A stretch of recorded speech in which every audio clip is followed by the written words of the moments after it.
In these volatile times, a lot of people are nervous about investing in disruptive growth stocks, and there are obviously reasons for that.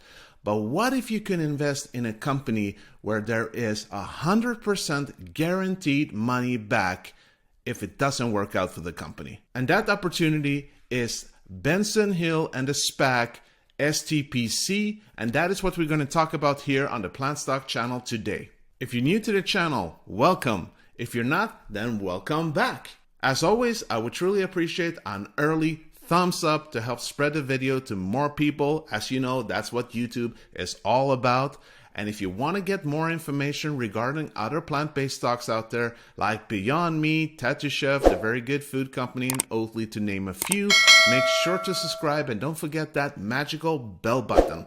Thank you, folks. I truly appreciate your help. So what is a SPAC? Well, it's a special acquisition company. It's a company that raises capital from different investors, locks in the money, tries to find a company that they're interested in, and then try to merge with that company. And if you aren't already using it, Investopedia could be a good place to actually get more information about things that has to do with investing. And here it actually states it perfectly. A special purpose acquisition company, a SPAC, is a company with no commercial operation that is formed strictly to raise capital through an initial public offering for the purpose of acquiring an existing company, also known as blank check companies. And one of the most appealing things with a SPAC is that if you invest at the right moment, you can't actually lose money, because normally they open up at $10, and if you invest at $10, when this special acquisition company tries to merge with a company and actually starts flying up in price with time, let's say that with time it goes up to $12, $15, $20, $30, and it's gone about 6 months, and eventually the merger actually doesn't happen. Well, what does that mean with the people who has invested in the company? Well, they get all their money back at the price of $10,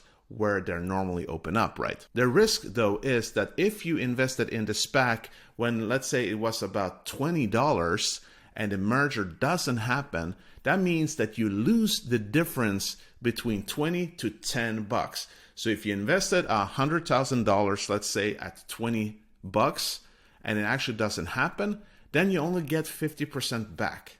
So that is the risk. That is why it's an opportunity to invest as early as possible. I can give you my experience with Tattoo Chef. As most of you know, it was a SPAC in 2020, the FMCI.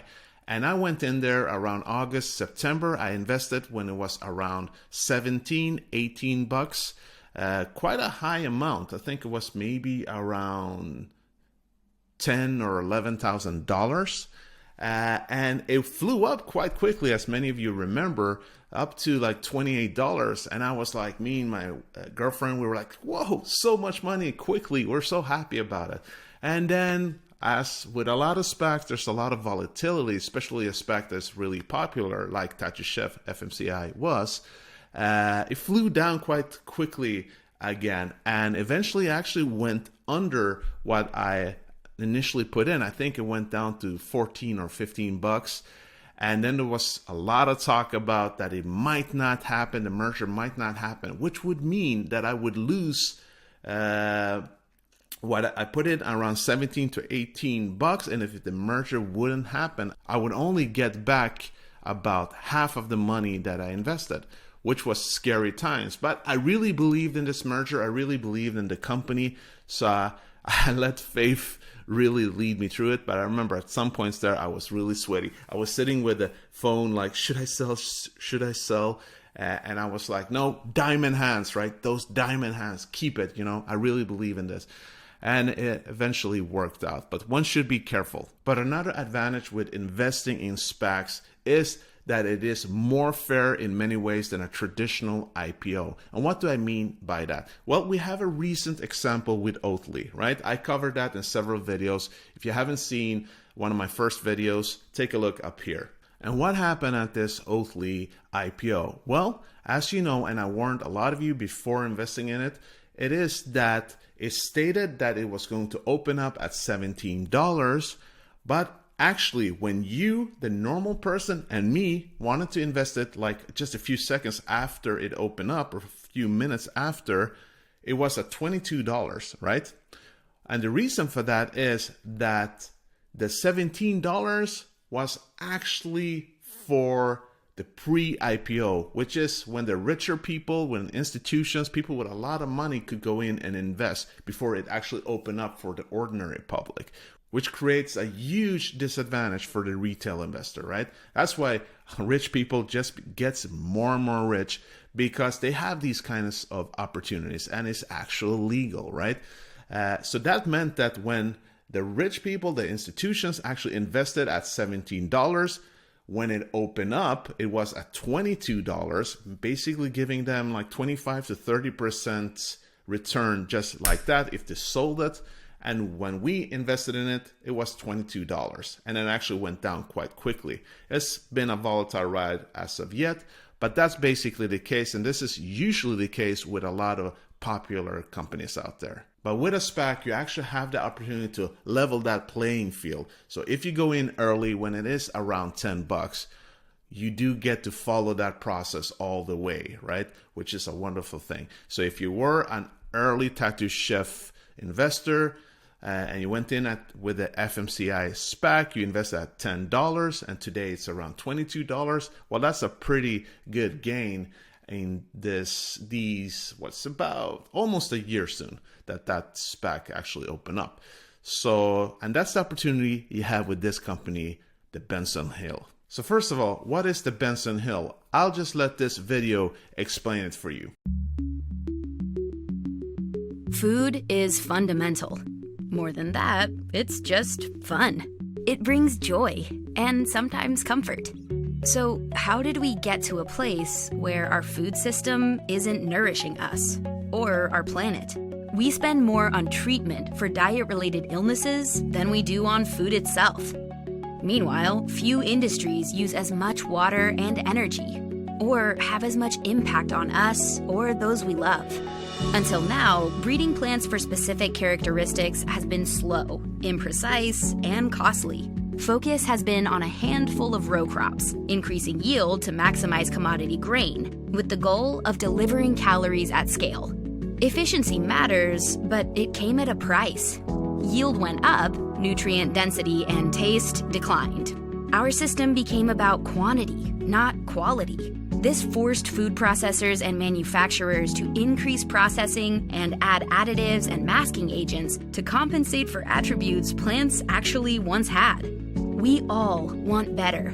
We need better. The good news is, better has begun. Plant-based proteins will help fulfill protein demands brought about by a rapidly growing population. Yet these products still require processing and additives, which impact water and energy use, cost, and the ability to scale to their full potential.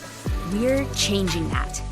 Benson Hill brings food science, data science, and plant science together to rapidly accelerate biology with Crop OS, our cutting-edge food innovation engine.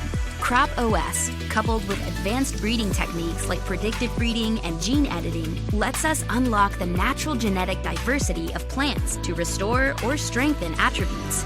Unlike transgenic GMOs, predictive breeding and gene editing leverage the genetic potential already present within a plant. The power of AI and machine learning helps us find the attributes we want in a plant's large genetic map. It's like chess. Masters have knowledge of every game they've played. Imagine all that guiding your next move in the time it takes to say checkmate. It changes the game. It lets us focus on qualities that benefit both the consumer and the farmer simultaneously, incorporating new and continuous data from plant to plate, but also from plate to plant, unlocking more flavor, nutrient density, and sustainability through seed innovation. We're rethinking the food supply chain too, starting with the consumer and taking a more integrated, efficient approach to create food choices that are better by intent, design, and access. This creates food options that are simply better from the beginning. Soybeans with higher protein levels that eliminate costly water and energy-intensive processing steps, making plant-based proteins more scalable and affordable. varieties with omega-9 content, making our favorite indulgences a bit better, or those with the potential to make animal feed healthier and more digestible, improving farm management. We're developing opportunities with yellow pea, the fastest growing source of plant-based protein too. And this is just the beginning. With Crop OS, we can target fresh, functional food and other crops. This means more crop and revenue options for farmers, healthier new options for all of us, and greater balance and biodiversity for our planet. This is food made from better. Join us. So basically, it's an agricultural technology platform. So as it states here, quote, the company's secret weapon is its platform called Crop OS, which combines data, plant and food sciences to create more affordable and better tasting food. Crop OS uses predictive analytics to simulate tens of millions of genetic outcomes for plants and can shave years off the traditional crop breeding process, bringing items to market faster and lowering costs for food and ingredient companies. And the SPAC they're actually doing this with is the Star Peak Corp 2, which is the ticker symbol STPC. It is trading already out there now. So the good things here to look forward with this company is obviously that this is the perfect time. And as stated in this article, Biden has set a goal of cutting U.S. greenhouse gas pollution by half. And one of the important things there, one of the most important things, as we know on this channel, is you need to decarbonize agriculture, right? That's one of the really big things.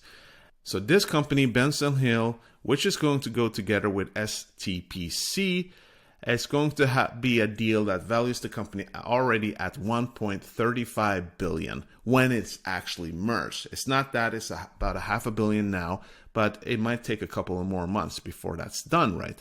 And the private investors are already aboard. Benson Hill has raised $150 million from Wheatshift Group and Google Ventures. That's the Alphabet's Ventures investing arm. So looking good there. And other investors, including fund managed by BlackRock, as that is quite well known, Van Eyck Associates, Head of Sophia, Lasser Asset Management, are putting money into the deal through a $225 million private investment in public equity, a PIPE. And those funds and money held by the SPAC are expected to yield the roughly $625 million in cash proceeds, which will give the company sufficient fund to grow in years ahead, right? And this company already has several key partners out there, including Nestle, General Mills, Kroger, Cisco Corp, US Food Holding Corp. And what their focus is here, and I think you learned that from the video, is soybeans and with time yellow peas, which is going to be an ultra high protein soybean varieties when it comes to the soybean, right? And they're doing the same thing now with yellow peas. And as we know, yellow peas is all the rave right now. People tend to be quite worried about soy today. So this is actually a perfect thing that they're actually moving into that as well. And we're going to talk about why that is really a smart thing. But another thing to actually open your eyes for when it comes to being a SPAC, that unlike many SPACs, this company already has a solid financial footing. It had a revenue of $102 million in 2020, and it actually projects that it's going to grow about 46% year over year up until 2025. And according to this article, that is higher than companies like Beyond Meat, which is about 40%. And the gross margin is looking really good here too. It's about 45%, which normally when it comes to their peers is about 20 to 35%. So this is the perfect opportunity. And one of the things that actually caught my eye, and this is something you should look into too, is the possibilities when it comes to actually working with Beyond Meat and Impossible Foods in the future, because they would be natural customers here. Because it winds up being cheaper to use Benson Hill's soy because it's already protein dense and packed with flavor, eliminating the need for further costly processing used to create plant-based meat. So that actually makes me super interested. Obviously, Beyond Meat doesn't use soy, but they do use pea protein, right? So it could still be perfect there. And like they state here also, right now, this is a bargain for this company. The current price implies an enterprise value of less than 5 times 2023 earnings. Beyond Meat, meanwhile, trades at 8 times, Biotech Berkeley Lights at 15 times, and App Harvest about 11 times. And these are also AI-enabled research platforms, which basically mean that you're protected whatever might happen to the stock in the coming months, right? And let's take a look at the stock chart here. So it is called right now Star Peak Corp 2 STPC, and it is trading at 987. So that's again what makes this such a safe stock right now. If you go in with $1,000 there, $10,000, it doesn't matter. If it goes up to $20, $30, and the merger doesn't happen, you'll basically get your money back no matter what. If you don't sell out before, then that's up to you, of course. So in conclusion, this is obviously an opportunity to make a lot of money depending on your investment quite quickly, because historically SPACs, especially SPACs that are very popular, they tend to fly up quite high. And as I mentioned, with Tattoo Chef, when it was formerly the FMCI, it flew from $10 up to $28 quite quickly. But do expect a lot of volatility, because that's the risk with these kind of company, especially when it's a disruptive growth company, and it does seem like Benson Hill is going to be that. But as I've stated several times, there's no risk if you actually invest now. But if you wait for it to go up to $12, $15, $20 and start investing, then there might be some risk. Even though I do believe that most SPACs, most mergers actually do happen. So folks, if this is a company that you are interested to hear more about, this was just me trying to test the waters to see how interested you are, then let me know down in the comments, and I might actually take a larger look into this company. Well, folks, that was it for today. I truly hope you got some value from today's video. And if you did, if you want to help me out, make sure to smash that like button. And if you want to keep getting more information regarding plant-based companies, make sure to subscribe and don't forget that bell button. Thank you, folks. And as always, this was not financial advice. These were just my own opinions and thoughts. Make sure to do your own due diligence and invest safe. Have a wonderful Saturday. Hope to see you soon, and peace out.